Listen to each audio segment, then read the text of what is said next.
पूर्णपणे बदलले। उद्यापासून यापेक्षा जास्त रक्कम बँकेत ठेवल्यास 5,000 रुपये दंड।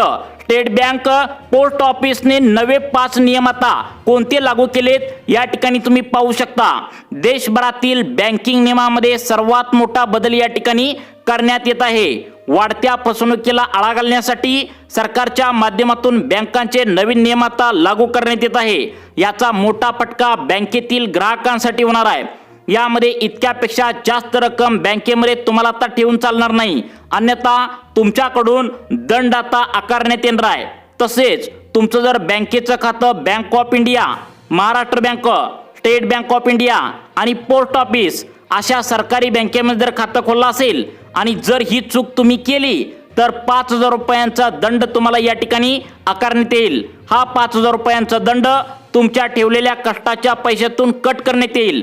जर का तुम्ही विचारला की हे पैसे का कट झाले, तर ते तुम्हाला दंड म्हणून 5,000 रुपये रकमेतून काढण्यात येईल। आता या ठिकाणी सांगण्यात आलं, तुम्हाला वाटत असेल की असं का, तर वाढलेल्या फसवणुका टाळण्यासाठी अचानक बँकेतून पैसे उडाल्याच्या घटना सातत्याने समोर आल्याने सर्वात मोठे बदल आता करण्यात येत आहेत। या नियमांचं पालन करणे प्रत्येक बँके खातेधारकांचं कर्तव्य आहे। त्यामुळे आता इथून पुढे 2 मिनिटे लक्ष देऊन बघा। एप्रिल महिन्याच्या आर्थिक वर्षात सर्वात मोठे बदल या ठिकाणी दरवर्षीच होत असतात। तशाच प्रकारे बँकिंग क्षेत्रातील ग्राहकांसाठी हा सर्वात मोठा बदल या ठिकाणी लागू करण्यात येतोय। त्यामुळे तुमच्या बँक खात्यात जर 5,000 रुपयापेक्षा जास्त पैसे असतील तर ताबडतोब ही माहिती या ठिकाणी व्यवस्थित ऐकून घ्या। आज जी माहिती तुम्हाला ऐकवणार आहे ही माहिती तुमच्या आयुष्यातील सगळ्यात महत्त्वाची आहे, कारण की सर्व लोकांच्या बँक खात्यावर 5 नवे नियम लागू झालेत।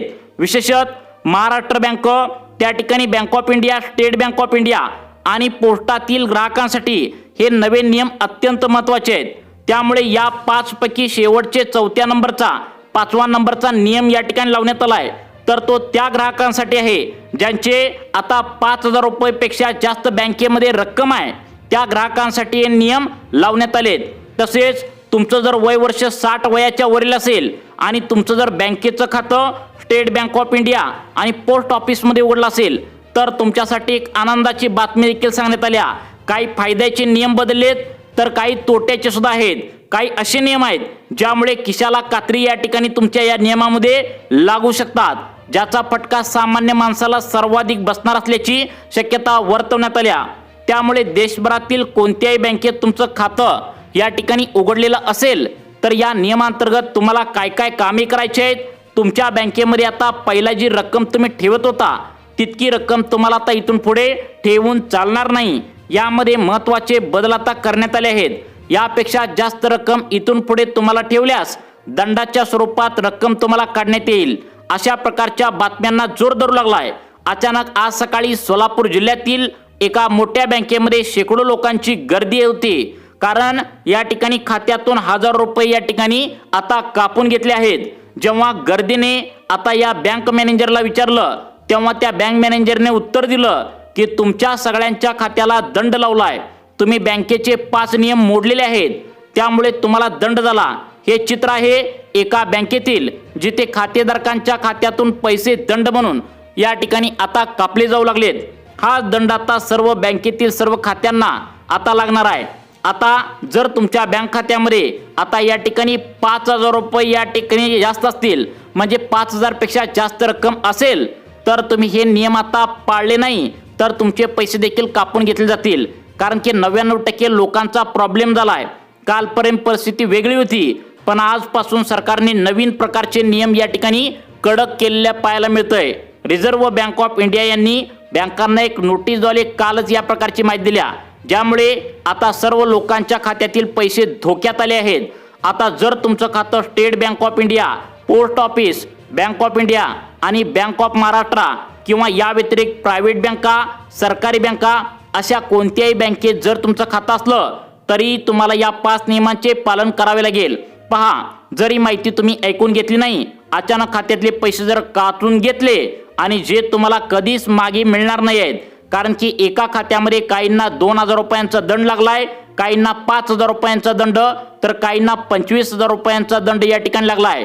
तुम्हाला खोटं वाटत असेल, परंतु हे खोटं नाही आहे, कारण रिझर्व्ह बँकेने खातेधारकांसाठी नवीन नियम लागू करण्याचा निर्णय या ठिकाणी आता घेतलेला आहे। मग आता काय आहेत नियमान, कोणते 5 नियम लावलेत? अचानक लोकांचे पैसे या ठिकाणी का कापून घेतले जात आहेत? अचानक बँकेमध्ये गर्दी लोकांची कशी काय वाढू लागल्या? तुमचं खातं सुरक्षित ठेवण्यासाठी तुम्ही नेमकं काय काय करायचं आहे, त्यासाठी प्रत्येक नियमाची माहिती तुम्हाला या ठिकाणी देत आहोत। पहा, 5 नियम आहेत। नियम क्रमांक 1, नियम क्रमांक 2, 3 नियम क्रमांक, 4 नियम क्रमांक, 5 नियम क्रमांक, सगळ्यांची माहिती आता या ठिकाणी पाहण्यास सुरुवात करूया। आता बघा, पहिला नियम अशा लोकांसाठी आहे ज्यांनी खातं उघडून बरेच दिवस झालेत। 60% लोकांना पहिल्या नियमाचा प्रॉब्लेम आहे, 70% लोकांचा तिसऱ्या नियमाचा प्रॉब्लेम आहे, पण 5वा शेवटचा नियम आहे ज्यामध्ये 99% लोक आता अडकणार आहेत। 99% लोकांना 5 नंबरच्या नियमामुळे 50,000 रुपये इतका सगळ्यात मोठा दंड भरावा लागू शकतो। त्यामुळे कोणत्याही नियमाला अजिबात हलक्यात घेऊ नका। सर्वात आधी आपण टप्प्याटप्प्याने सगळ्या नियमांची माहिती घेतोय आणि व्हिडिओच्या शेवटच्या भागामध्ये तुमचं खातं वाचवण्यासाठी नेमकं तुम्हाला काय करायचं आहे, तुमचा दंड या ठिकाणी कापू नये म्हणून तुम्हाला काय काय काळजी घ्यायची आहे, सगळं सविस्तर सांगतो। 99% लोक याच्यामध्ये अडकणार आहेत, त्यामुळे प्रचंड गर्दी आता होणार आहे। पहा, पहिला नियम आहे, अशा खातेधारकांसाठी पहिला नियम लागू केलाय ज्यांनी एकापेक्षा जास्त बँकेमध्ये खातं उघडलंय। पहिला नियम अतिशय महत्त्वाचा आहे। उदाहरणार्थ, तुमचं खातं स्टेट बँकेत पण आहे, सोबत तुम्ही पोस्टात पण या ठिकाणी लाल कलरचं पासबुक इथे दिसत असलेलं असं खातं उघडलंय, तसेच HDFC मध्ये पण खातं उघडलंय, ICICI मध्ये पण बँक खातं उघडलंय, महाराष्ट्र बँकेत पण खातं उघडलंय, असं 3 ते 4 खाती उघडली असेल तर तुम्हाला आता खातं उघडणं चुकीचं नाही आहे।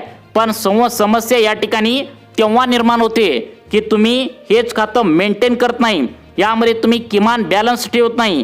प्रत्येक बँकेने स्वतःचं किमान बॅलन्स म्हणजेच मिनिमम बॅलन्स ठेवण्याचे नियम ठेवलेले असतात। कुठं 500 रुपये असतात, कुठं 2000 तर कुठं 5000, तर काही शहरामध्ये मोठ्या बँका 10,000 रुपये किमान बॅलन्सची मर्यादा वापरतात। तुम्ही जर 5 वेगवेगळ्या बँकांमध्ये खातं उघडले असेल आणि सगळ्यांची जर मिनिमम बॅलन्सची अट जर पाळली नाही तर प्रत्येक बँकेकडून तुम्हाला दंड आकारला जाऊ शकतो।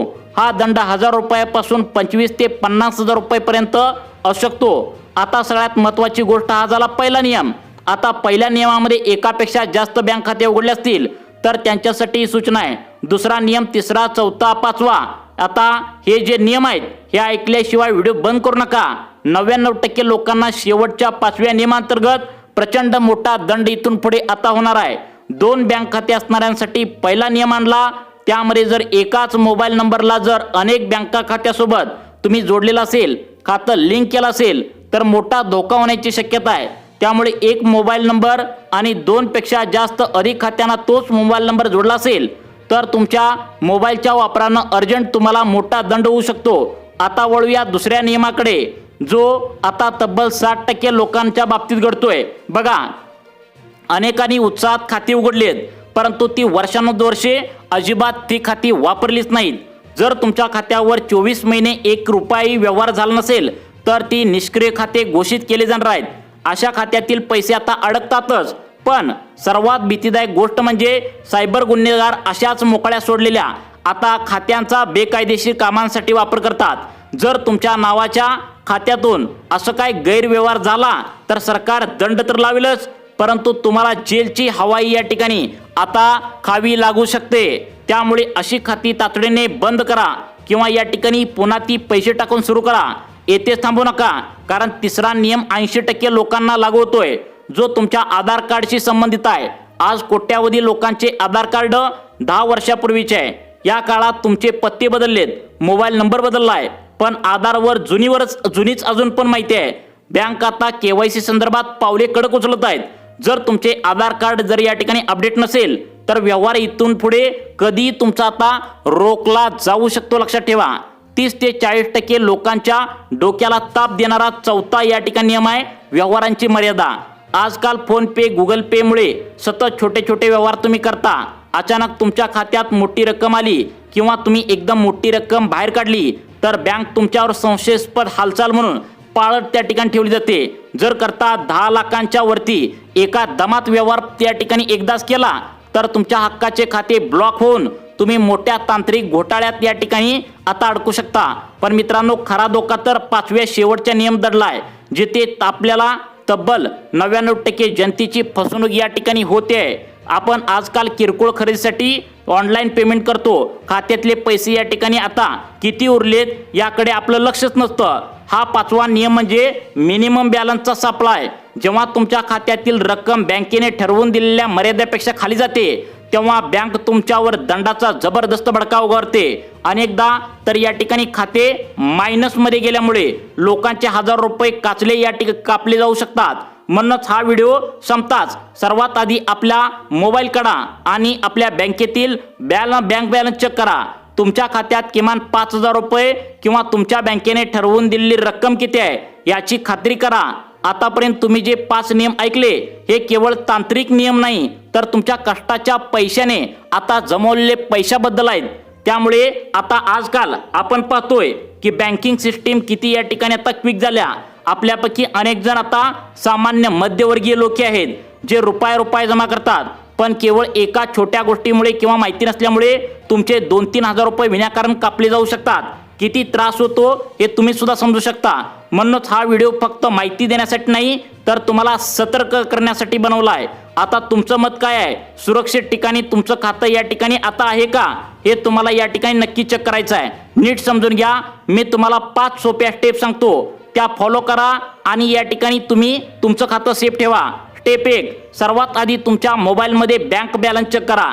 जर बॅलन्स बँकेने ठरवून दिलेल्या मर्यादेपेक्षा म्हणजेच मिनिमम बॅलन्सपेक्षा, या ठिकाणी उदाहरण सांगतो, आता काहींचा 1000 रुपये नियम आहे, काहींचा 5000 रुपये कमी असेल तर लगेच खात्यात जमा करा। स्टेप 2, जर तुमच्याकडे खाते असे असतील की जी तुम्ही आता गेल्या 2 वर्षापासून वापरलीच नाहीत, तर ती बँकेत जाऊन अधिकृतपणे बंद करा।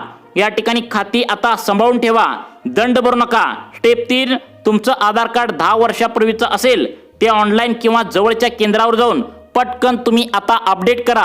बँकेत KYC पूर्ण आहे का नाही याची खात्री करा। स्टेप 4, एकाच मोबाईल नंबरला अनेक खाती जर असतील तर बँकेत विचारणा करा, तिथे काही तांत्रिक अडचण तर येणार नाही ना।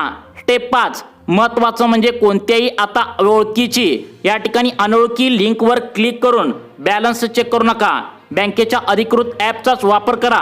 आता मला तुमच्याकडून एक महत्त्वाची गोष्ट जाणून घ्यायची आहे, जर तुमचं खातं नेमकं कोणत्या बँकेत आहे, state bank of India, Maharashtra bank, post office याच्यामध्ये खातं असेल तर तुम्हाला विशेष काळजी घ्यायला सांगितल्या। अशा सरकारी मोठ्या बँकेमध्ये सर्वात जास्त लोकांनी खातं उघडलेलं आहे, त्यामुळे अर्जंट सूचना सांगण्यात आल्या। व्हॉट्सअप वापरत असाल, फेसबुक वापरत असाल तर अनोळख्या आलेल्या लिंकवर क्लिक करू नका, अनोळख्या नंबरवरून आलेला कॉल उचलू नका। अशा प्रकारे महत्त्वाची माहिती सांगण्यात आल्या। तुम्हाला अशाच प्रकारचे व्हिडिओ पाहण्यासाठी आपल्या लाईफ चेंज मोटिवेशन या चॅनलला आत्ता सबस्क्राईब करा। धन्यवाद।